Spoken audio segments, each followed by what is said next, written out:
The morning of November 8, 1944, somewhere east of Arnhem, Netherlands. Unteroffizier Karl Hoffmann pressed his field glasses tighter against his face, watching the abandoned American tank sitting motionless in the muddy field ahead. The crew had fled barely an hour earlier, leaving their machine intact as German infantry advanced through the fog. No demolition charges, no thermite grenades burned through vital components. The Sherman sat there, complete and ready to drive. What Hoffmann didn't know, as he climbed cautiously onto that tank's rain-slicked hull, was that this single M4A3 Sherman would shatter every assumption he held about German engineering superiority. The tank before him represented something far more devastating than firepower or armor thickness. It embodied an industrial truth that would haunt every German tanker who experienced it firsthand. This American machine would travel hundreds of kilometers without breaking down, forcing Wehrmacht crews to confront an uncomfortable reality about their own vehicles. The reliability gap between American and German tanks wasn't measured in minor percentages or trivial maintenance schedules. It was measured in the difference between tanks that functioned when needed and tanks that left crews stranded behind enemy lines. For German tankers raised on propaganda about superior Aryan engineering, the truth revealed by captured Shermans would prove psychologically devastating. If you're enjoying this deep dive into the story, hit the subscribe button and let us know in the comments from where in the world you are watching from today.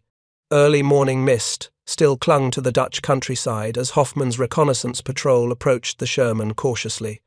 Unlike the clumsy British Matildas or the awkward Grant tanks they had encountered before, this was America's purpose-built medium tank.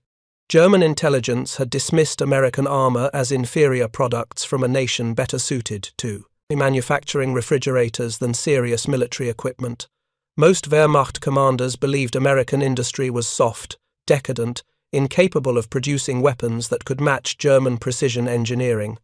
That morning in the Netherlands, those assumptions began cracking like thin ice under heavy boots.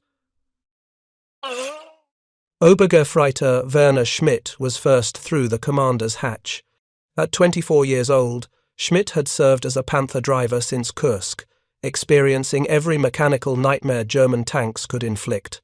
He knew intimately the constant oil leaks, the fragile final drives, the temperamental transmissions that German tankers fought every single day. As he dropped into the Sherman's interior, Schmidt experienced his first shock. The crew compartment was immaculate despite the chaos of combat. No oil stains marked the floor plates, a chronic problem in German tanks where gaskets regularly failed. The controls looked almost childishly simple compared to the complex mechanisms German tanks demanded. Yet this tank had been running moments before its crew abandoned it, showing no signs of the mechanical failures that plagued German vehicles after just hours of operation. Schmidt called up to Hoffmann with words that would echo through countless Wehrmacht field reports over the coming months. Herr Unteroffizier, this machine runs like the Volkswagen was supposed to, but never did. It was a cutting observation that revealed more than Schmidt intended. The Volkswagen, that people's car promised to every German family since 1934, remained mostly a propaganda fantasy. Fewer than 1,000 had been delivered to civilians before the war consumed all production capacity. Yet here sat an American tank, built by a nation Germany considered weak and undisciplined, that apparently functioned with the dependability German propaganda promised but never delivered. Hoffmann climbed down beside Schmidt and conducted his own inspection.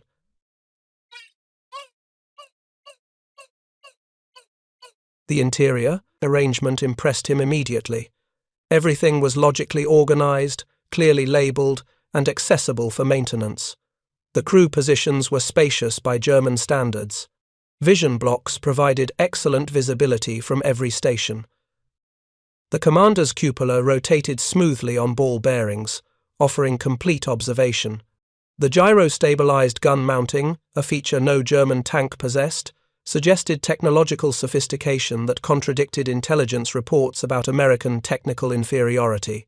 The capture of this particular Sherman came during Operation Market Garden's chaotic aftermath. The 107th Panzer Brigade, supported by remnants of various shattered divisions, had been fighting a desperate defensive campaign against overwhelming Allied pressure. German units, perpetually starved for equipment, eagerly seized any serviceable enemy vehicles they could capture. American tank crews, sometimes panicked by German counterattacks, occasionally abandoned functional vehicles in their haste to escape. For the Germans, these abandoned Shermans were precious discoveries. But this particular tank was different. Rather than press it immediately into frontline service, orders came from higher command to evaluate it thoroughly. Someone understood that studying American engineering might reveal insights more valuable than one additional tank in a losing battle. The Sherman bore markings identifying it as belonging to Company A, 2nd Battalion, 66th Armored Regiment, part of the 2nd Armored Division. Its serial number indicated manufacture at the Fisher Tank Arsenal in Grand Blanc, Michigan, during August 1944. The tank was practically new, with fewer than 200 operating hours on its Ford GAA V8 engine, perfect for comprehensive evaluation by German crews who had spent 3 years fighting their own vehicles' chronic mechanical failures. The orders from Hoffmann's company commander were explicit and unusual: do not cannibalize for parts. This machine would be thoroughly tested under field conditions by experienced German tankers who could provide informed comparisons with their own equipment. What happened next would provide the first shocking lesson about American tank engineering that would be documented in countless field reports. Hoffmann's unit needed to relocate 30 kilometers to new defensive positions. German tanks regularly broke down after far shorter movements. The Panther tanks that equipped frontline units could barely manage 150 kilometers without mechanical failure. Even the workhorse Panzer IV required constant maintenance attention to complete sustained movements. The Tiger tanks, those fearsome behemoths that terrorized Allied crews, needed railway transport for any movement exceeding 50 kilometers to preserve their fragile final drives. The Sherman was expected to fail somewhere along the route, confirming assumptions about American mechanical inferiority. The engine would overheat, the transmission would seize. Something would break, as German tanks always did. Then, German mechanics could diagnose the failure, document American engineering weaknesses, and report their findings up the chain of command. 48 hours later, the Sherman rolled into the new defensive positions under its own power. 30 kilometers across Dutch countryside, torn by artillery and scarred by combat, not a single mechanical failure. Not one adjustment required beyond checking oil levels and refueling. The engine started reliably every morning despite cold autumn nights. The crew compartment remained comfortable even during the day. The controls proved simpler than those of Germany's lightest reconnaissance tanks, yet performance exceeded German medium tanks in operational consistency. Hoffmann filed a field report that would reach senior panzer commanders within days. His words were carefully chosen, measured, professional. But the implications were devastating. In 2 days of continuous operation across difficult terrain, this American tank required no repairs, no adjustments, no maintenance beyond routine fluid checks. It started dependably each morning. The crew compartment remained comfortable throughout. The controls are simpler than our lightest vehicles, yet performance exceeds our medium tanks in reliability. The transmission shifts smoothly at any speed. The suspension absorbs terrain impacts without damage. The engine runs quietly at all power settings. The machine simply works without complaint or attention. The unspoken question hung in the air like smoke from a disabled Panther. How had the Americans built such machines? What did they understand about automotive engineering that Germany, with all its vaunted technical sophistication, had failed to grasp? The answer would emerge over the coming months as more captured Shermans fell into German hands and experienced crews conducted their own evaluations. The truth would prove more psychologically damaging than any battlefield defeat. American tanks weren't superior through better materials or advanced technology. They were superior through sound engineering principles and manufacturing maturity that Germany fundamentally lacked despite its scientific expertise. The Sherman's Continental R975 radial engine was an aircraft power plant adapted for tank use.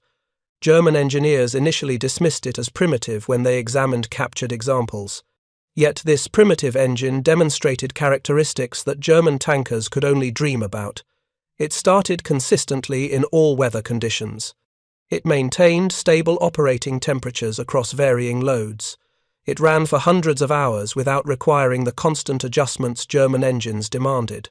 The Ford GAA V8 engine in the captured Sherman proved even more impressive. This power plant, designed specifically for tank applications, demonstrated exceptional reliability and power output.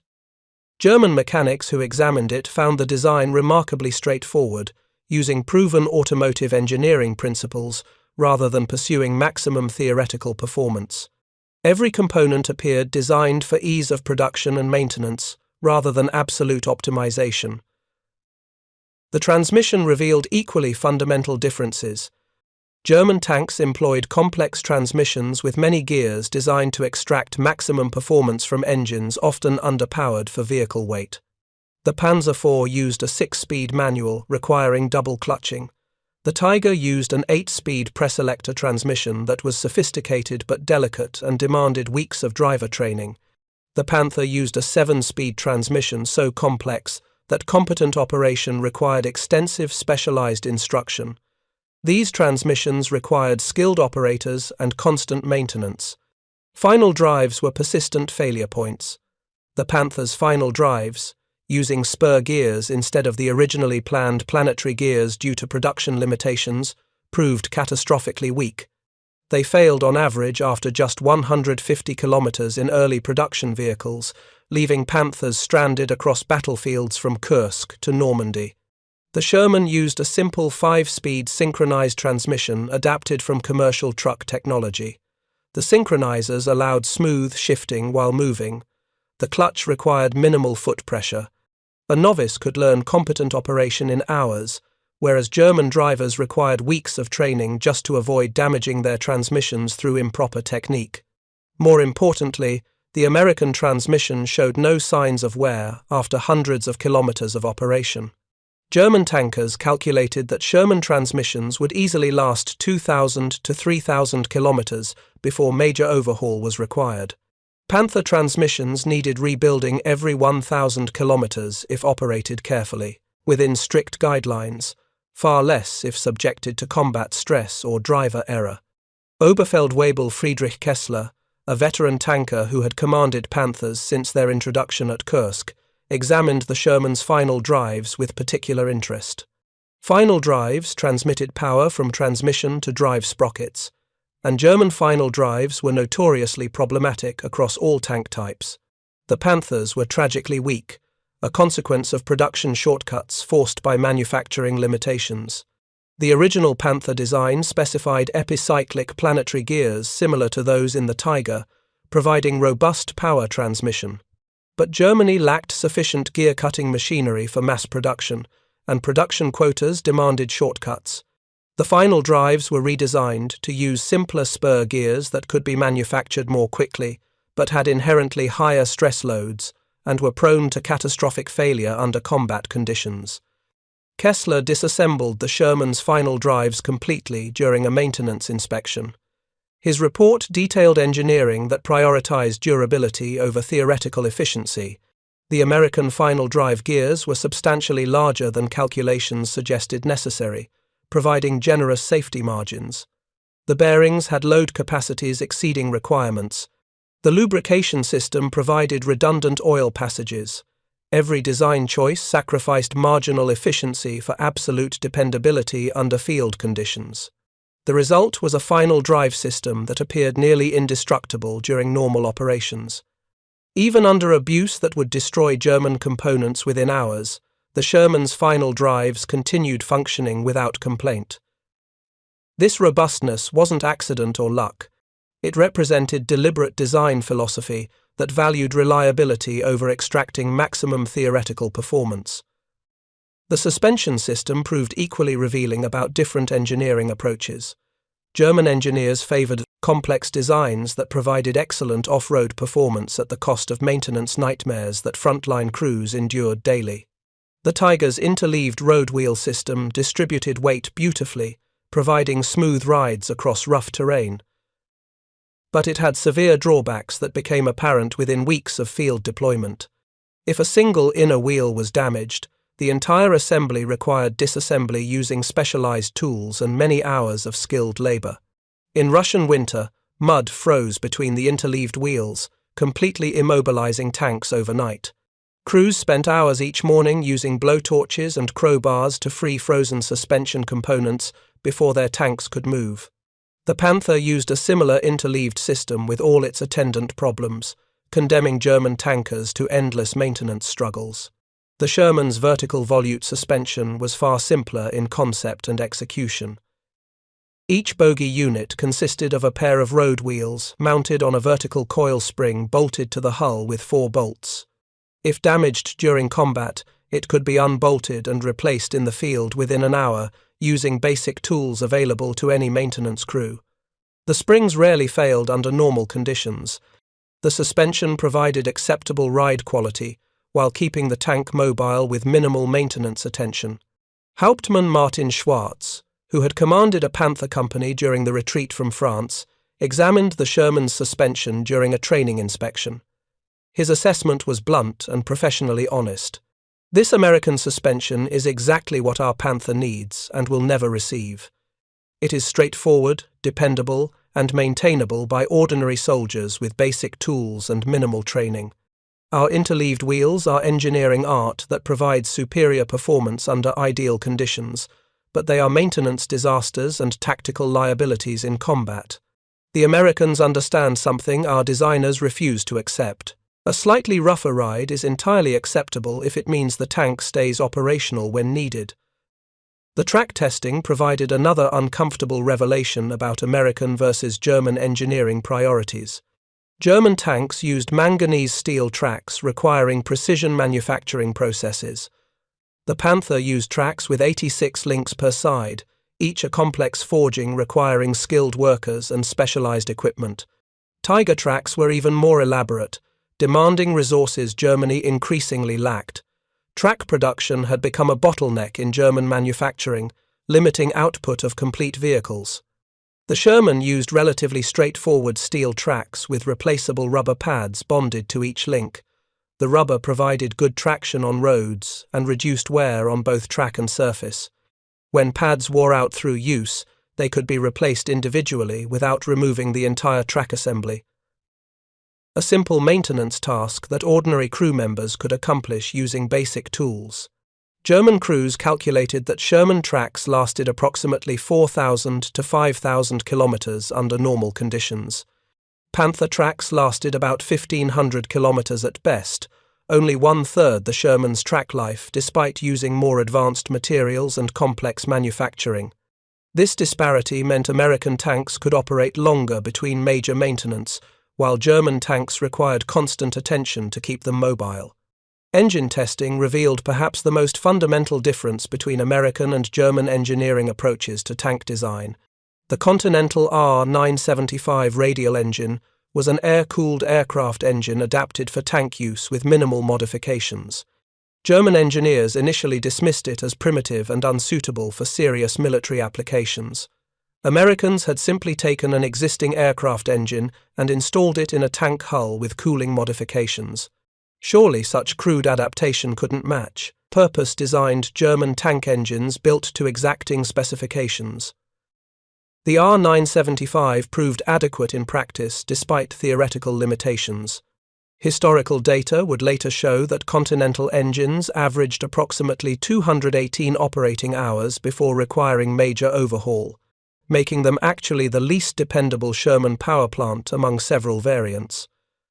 The Ford GAA-58 used in later M4A3 variants averaged 255 hours. The General Motors 6046 twin diesel averaged 225 hours. The Chrysler A57 multibank averaged 240 hours. But even 218 hours was superior to most German tank engines, and maintenance requirements were far less demanding in field conditions. German tankers quickly learned that the Sherman's engines tolerated abuse and neglect that would destroy German power plants within days.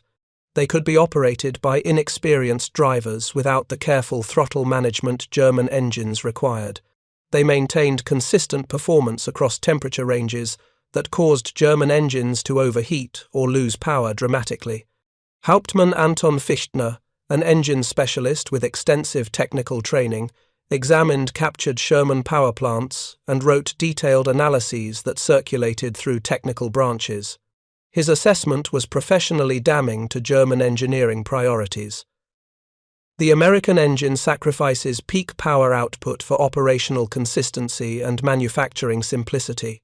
Where our Maybach engines demand precise tolerances, pure high-octane fuel, and careful operation by trained specialists, this Continental engine operates satisfactorily with cruder fuels and minimal maintenance attention from ordinary crews. The engineering approach allows for imperfect parts manufactured by less skilled workers that still function together adequately. This is the fundamental secret of American mass production we have failed to grasp through 3 years of war.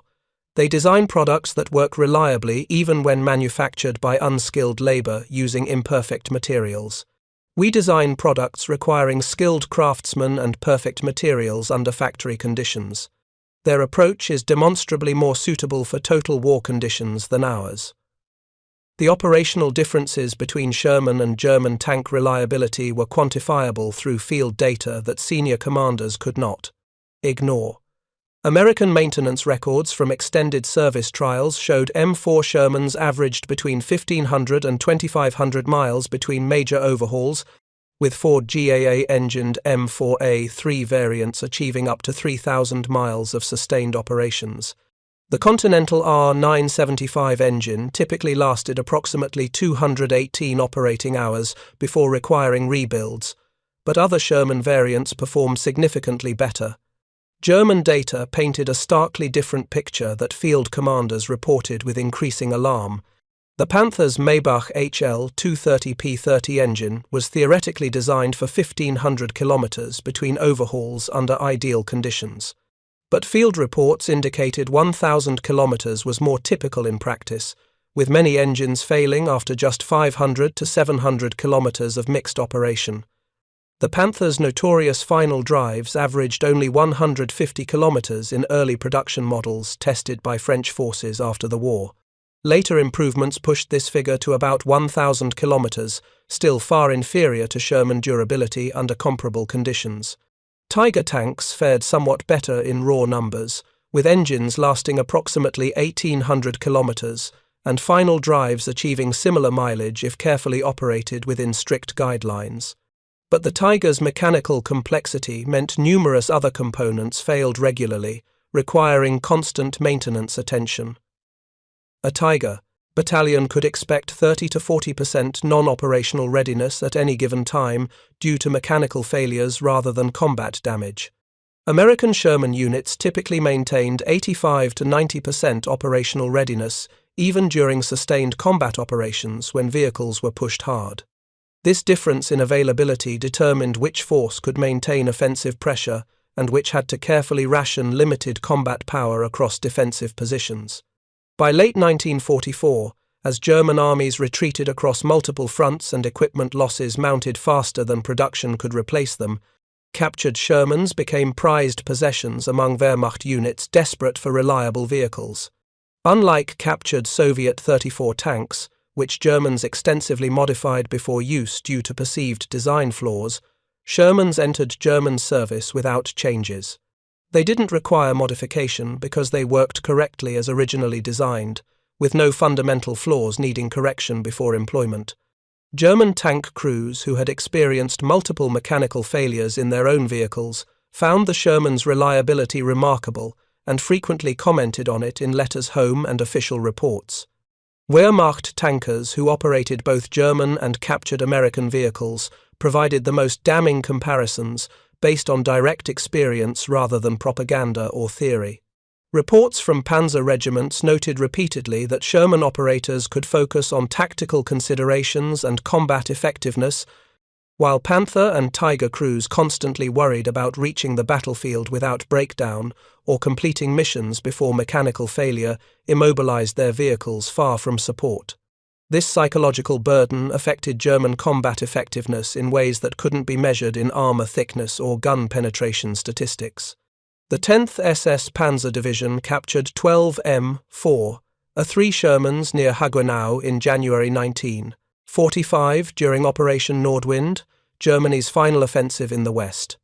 These tanks had belonged to the American 43rd Tank Battalion and were captured intact when their crews abandoned them during the German assault's initial success. The 12 Shermans were formed into the 13th Company of the 10th SS Panzer Regiment and served in combat operations for the war's remainder. These captured tanks served as reconnaissance vehicles and mobile reserves, roles requiring sustained movement without maintenance stops and reliable mechanical performance under demanding conditions. German commanders recognized what field experience had proven repeatedly. American tanks could be relied upon to function when needed. This dependability, more than firepower or armor protection, determined tactical utility in the war's final months when German industrial capacity was collapsing. A Sherman arriving at the battlefield with an operational 75mm gun was infinitely more valuable than a Panther, with superior firepower broken down 20 kilometers behind the lines, awaiting parts that would never arrive. Tactical calculations became grimly simple as Germany's situation deteriorated through early 1945. The consistency across Sherman variants impressed German crews who examined multiple captured examples. They tested the M4A1 with Continental radial engines, documenting characteristics and comparing them to other versions. They evaluated the M4A2 with twin General Motors diesel engines, noting superior fuel efficiency and different operating characteristics that Soviet forces particularly appreciated. They examined the M4A3 with Ford GAA V8 engines, which American crews considered the best Sherman power plant for reliability and performance. Every variant demonstrated the same fundamental characteristic that German tanks consistently lacked: excellent automotive reliability, derived from sound engineering principles, quality manufacturing, processes, and deliberate design choices, prioritizing dependability over theoretical performance maximums. The consistency across variants produced by different manufacturers impressed German engineers accustomed to significant quality variations between factories producing nominally identical German vehicles. The diesel-powered M4A2 particularly impressed German tankers who captured them on the Eastern Front. Soviet forces received 4,102 of these tanks through Lend-Lease, and significant numbers fell into German hands during local counterattacks and retreats. The twin General Motors 6046 diesel engine provided performance matching any Sherman variant while consuming substantially less fuel than gasoline engines, a critical advantage as German fuel supplies dwindled to almost nothing. German designers had experimented with diesel tank engines before the war, but abandoned development efforts due to manufacturing difficulties and the complexity of fuel injection systems that German industry couldn't mass produce reliably. American industry produced diesel Shermans alongside gasoline variants without disrupting production schedules, demonstrating manufacturing flexibility and technological sophistication that German industry never achieved during wartime conditions, despite propaganda claims about superior Aryan engineering. The comparison grew more painful as German tank production struggled with increasing resource shortages and Allied strategic bombing campaigns. Bombing targeted key bottlenecks in Panther and Tiger production chains with increasing effectiveness as Allied intelligence improved. The Maybach engine plant in Friedrichshafen suffered severe damage from Royal Air Force Bomber Command during late April 1944. The raid involved over 300 aircraft and remains documented as one of the most damaging single attacks on German tank production during the entire war. The bombing also destroyed the ZF gearbox factory adjacent to the engine plant. Production of tank engines and transmissions halted completely for 6 months. When production finally resumed in November 1944, quality control had degraded significantly from pre-bombing standards.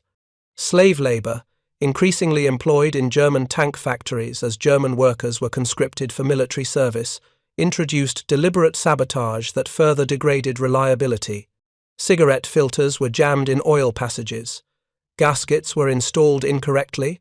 Components were assembled without proper clearances. These problems never affected Sherman production, safely located in American factories thousands of miles from any combat zone and staffed by motivated workers earning good wages under decent conditions without coercion or threat. The fundamental difference between American and German tank production lay not primarily in engineering knowledge, but in industrial capability and underlying design philosophy shaped by different national experiences. German engineers understood automotive principles as thoroughly as their American counterparts, possessing extensive theoretical knowledge and scientific expertise developed through decades of academic research. They simply never applied those principles consistently to tank design, instead prioritizing other factors that looked impressive on paper but failed under sustained field operations. If you find this story engaging, please take a moment to subscribe and enable notifications. It helps us continue producing in-depth content like this. German tanks emphasized performance characteristics that made for impressive specifications, but poor reliability in field conditions. The Panther's powerful 75mm KBUK, 42-gun, and thick frontal armor came at the cost of an overtaxed powertrain that couldn't reliably support the vehicle's 45-ton weight. The Tiger's formidable capabilities demanded complex maintenance procedures and frequent repairs by highly trained specialists who became increasingly scarce as casualties mounted. These trade-offs might have been acceptable if German industry could produce enough vehicles and enough spare parts to maintain them under combat conditions. It could not, particularly as Allied bombing intensified and raw material shortages worsened through 1944 into 1945. The industrial arithmetic became inescapable even to the most optimistic German commanders. American engineers, trained in automotive mass production through decades of civilian industry experience, designed tanks that could be manufactured by the tens of thousands and maintained by mechanics with basic training using skills learned in civilian life. The Sherman powertrain used components proven in commercial service, with design principles borrowed directly from automobile and truck manufacturing developed over 30 years of peacetime competition. The electrical system included a backup generator that could power turret traverse even when the main engine stopped, a feature that seemed like unnecessary luxury to German designers focused on reducing weight and complexity. But it proved invaluable in combat when commanders needed to keep guns on target regardless of engine status. German tankers could only dream of such conveniences, particularly those who had experienced their turret traverse failing when engines stalled on slopes during defensive battles. These features didn't appear in German technical specifications because German designers had never considered them high priorities compared to armor, thickness, and gun power. The entire German design philosophy reflected different assumptions about what mattered most in tank combat. Maximum theoretical capability under ideal conditions versus consistent practical performance under all conditions. By spring 1945, Wehrmacht units on all fronts reported increasing mechanical problems as manufacturing quality degraded and spare parts became impossibly scarce. Panthers required transport by rail for movements exceeding 100 kilometers because their final drives couldn't survive sustained road marches.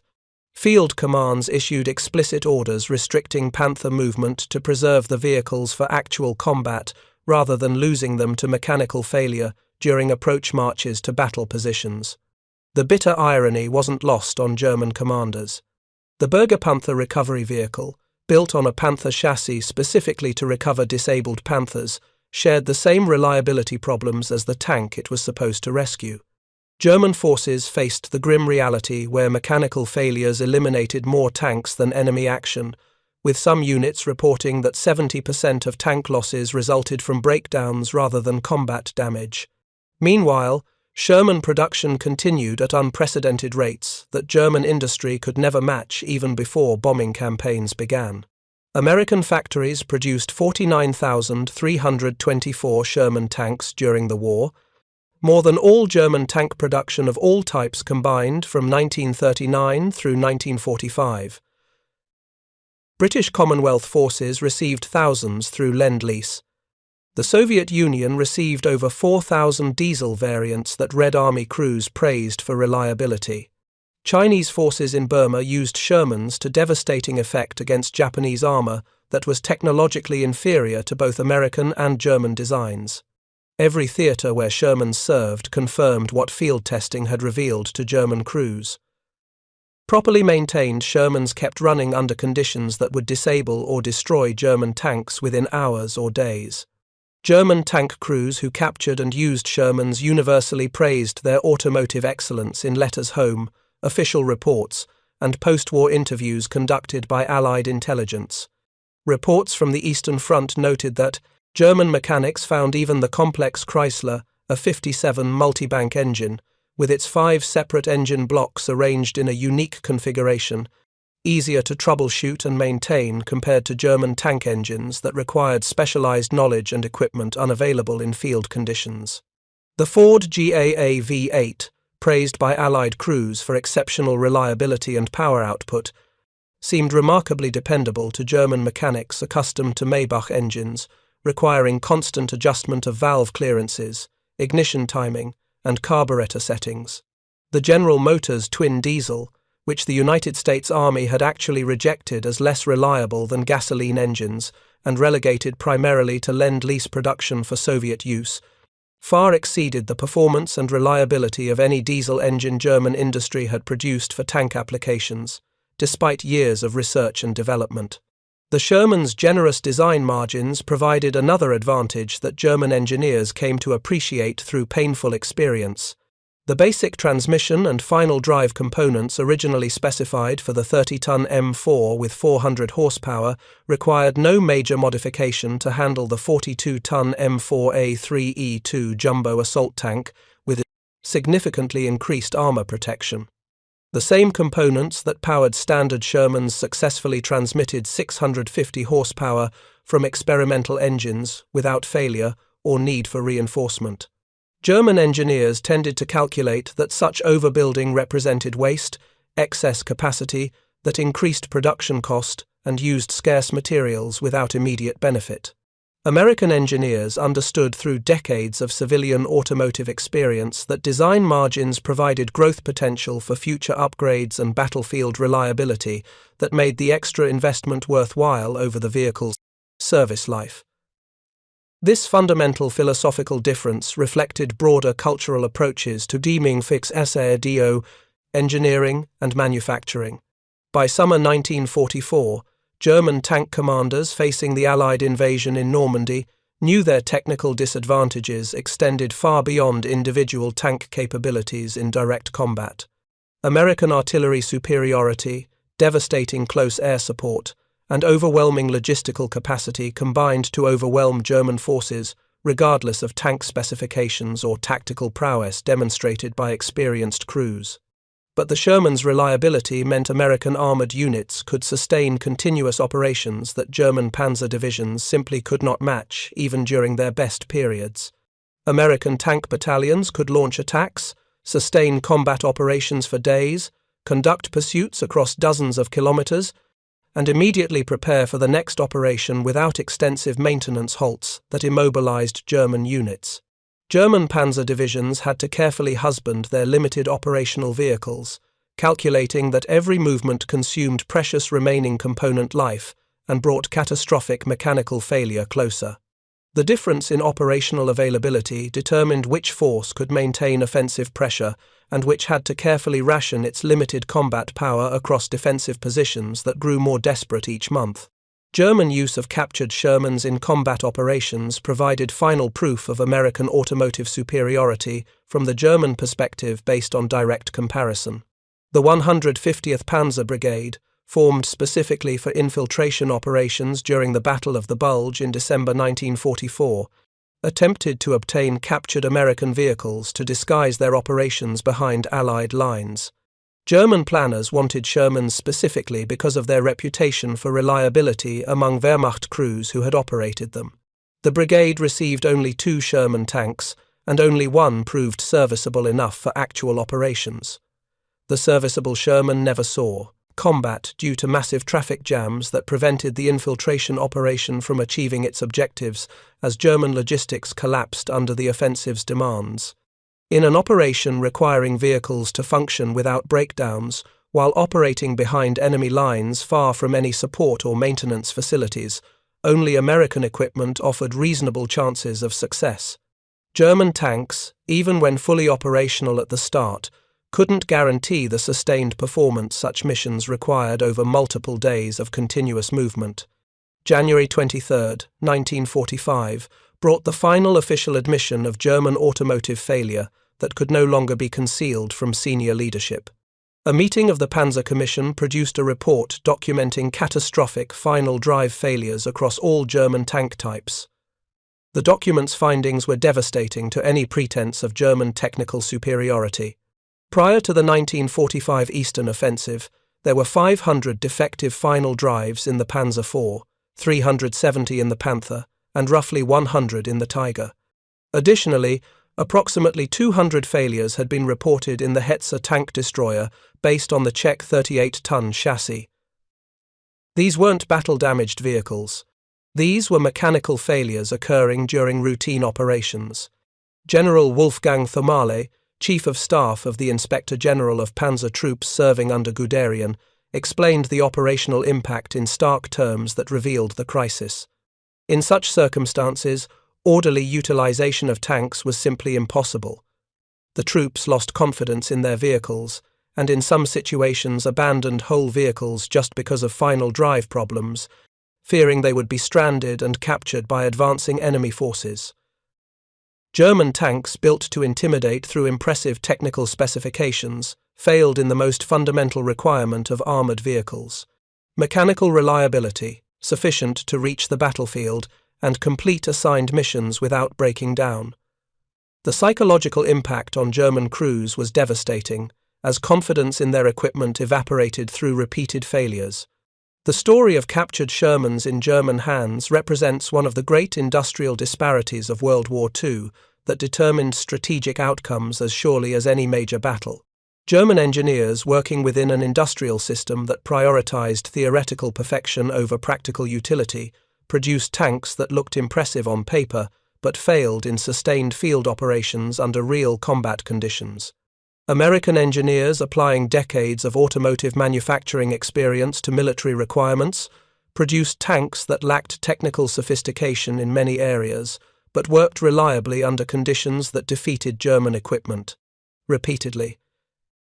In armored warfare, as in most military operations, the weapon that functions when needed beats the weapon that might be theoretically superior if it could reach the battlefield and complete its mission without mechanical failure. The lessons learned through captured Sherman operations directly influenced German tank design thinking in the post-war Bundeswehr of West Germany. When the Federal Republic began developing the Leopard 1 main battle tank in the 1950s, designers consciously emphasized reliability and maintainability over pure performance specifications that looked impressive but couldn't be sustained. They studied American automotive engineering principles and deliberately applied them to military vehicle development. The resulting Leopard 1 tank incorporated many design philosophies that had made the Sherman successful: robust powertrain with substantial design margins, easy maintenance requiring minimal specialized tools, standardized components enabling rapid field repairs, growth potential allowing future upgrades without complete redesign.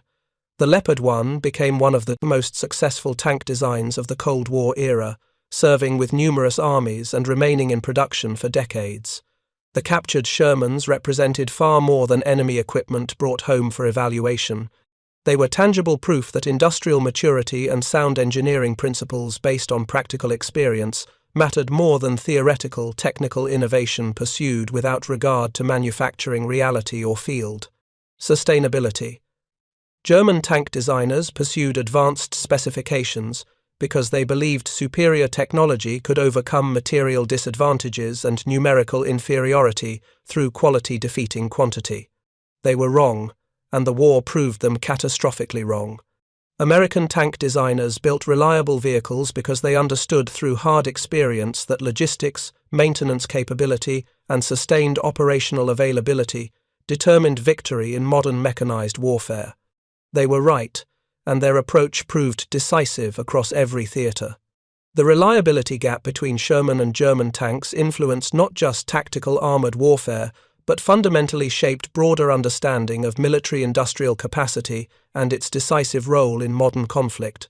Germany entered World War II with technical advantages in many weapons systems, possessing scientific knowledge and engineering expertise that exceeded most opponents in specific areas. However, Germany lacked the industrial depth and manufacturing sophistication to maintain those advantages through sustained mass production, while simultaneously fighting enemies on multiple fronts, with populations and industrial bases that dwarfed German resources. The United States entered the war with weapons that were less technically sophisticated in many respects, but possessed industrial capacity to manufacture them in overwhelming quantities, while continuously improving quality, reliability, and performance based on combat feedback from multiple fronts. This industrial approach, perfectly exemplified by Sherman tank design and production, proved far more effective than German technical sophistication applied to small-scale production of complex vehicles requiring extensive maintenance. The United States produced nearly as many Sherman tanks as Germany produced tanks of all types combined, while also producing enormous quantities of every other weapon type, supplying allies through Lend-Lease programs, and maintaining the highest standard of living among all major combatant nations throughout the war. This economic performance, impossible to match for Germany even before strategic bombing intensified in 1944, decided the war's outcome as certainly as any battlefield victory. The mathematics were simple and brutally clear when examined objectively by German commanders who understood the strategic situation. A Sherman with a 75mm gun that reliably reached the battlefield and fought effectively was infinitely more valuable than a Panther with a superior gun that broke down before engaging the enemy or required 3 days of maintenance for every day of operations. A tank battalion with 80% of its vehicles operational could execute missions that a battalion with 40% operational vehicles simply could not attempt regardless of individual tank superiority. Reliability wasn't just a convenience factor or secondary consideration in tank design. It was the foundation of operational effectiveness, determining whether armored units could execute their assigned missions or remain immobilized by mechanical failures. German tanks consistently failed this fundamental test throughout the war across all fronts and all models. American tanks consistently passed it from North Africa through France into Germany itself. The Sherman tank didn't win World War II through technical superiority in firepower or armor protection against German heavy tanks. It won through industrial superiority expressed as mechanical reliability, consistent availability, and ease of maintenance that kept Allied armored forces mobile and combat effective. German engineers examining captured Shermans understood this by mid-1943 based on their field evaluations. They operated the vehicles repeatedly under demanding conditions. They compared performance directly with German tanks. They reached correct conclusions about American advantages based on objective evidence rather than propaganda or wishful thinking. But understanding a problem and solving it are fundamentally different challenges requiring different resources. German industry lacked the capacity to retool production around reliability principles, while simultaneously fighting a losing war on multiple fronts against enemies with vastly superior resources. American industry had built reliability into its civilian automotive sector over decades of commercial competition, and simply extended those mature principles to military production with remarkable success. The captured Shermans that German crews drove across hundreds of kilometers told the entire story through their mechanical reliability and consistent performance under demanding conditions. Every kilometer driven without failure was evidence that German tank design had taken a fundamentally wrong path by prioritizing specifications over reliability and theoretical performance over practical utility. Every comparison between Sherman and German tank reliability proved that Americans had solved problems German engineers didn't realize they needed to solve until combat experience made the costs painfully apparent. The tanks themselves were unremarkable in many ways, just some among 49,000 produced. What they represented was devastating to German confidence, proof that Germany had already lost the industrial war even as fighting continued, and that American productive capacity combined with sound engineering could not be matched regardless of German technical sophistication or tactical skill. Preparing and narrating this type of story took us long efforts and hard work. So if you are enjoying the story, please consider subscribing to our channel. For the German tankers who drove captured Shermans across France, through the Netherlands, and into Germany itself during the war's final year, the experience was psychologically profound. They had been raised on propaganda about Aryan superiority and German engineering excellence. They had been told repeatedly that American industry produced inferior equipment from a soft, undisciplined society incapable of matching German quality. Then they climbed into American tanks and drove 500 miles without mechanical failure. They operated for weeks without the constant breakdowns that defined their experience with German vehicles. They maintained these machines using basic tools and minimal training. The cognitive dissonance between propaganda and reality was impossible to ignore or rationalize away. The Sherman's 500-mile reliability wasn't just a statistic or technical specification. It was a rebuke to everything German tank doctrine had prioritized. It proved that simplicity defeated complexity. That manufacturing maturity trumped theoretical innovation. That consistent adequacy overwhelmed intermittent excellence. These lessons, learned at enormous cost through 6 years of total war, would shape armored vehicle design for generations to come. Thank you for watching. For more detailed historical breakdowns, check out the other videos on your screen now, and don't forget to subscribe.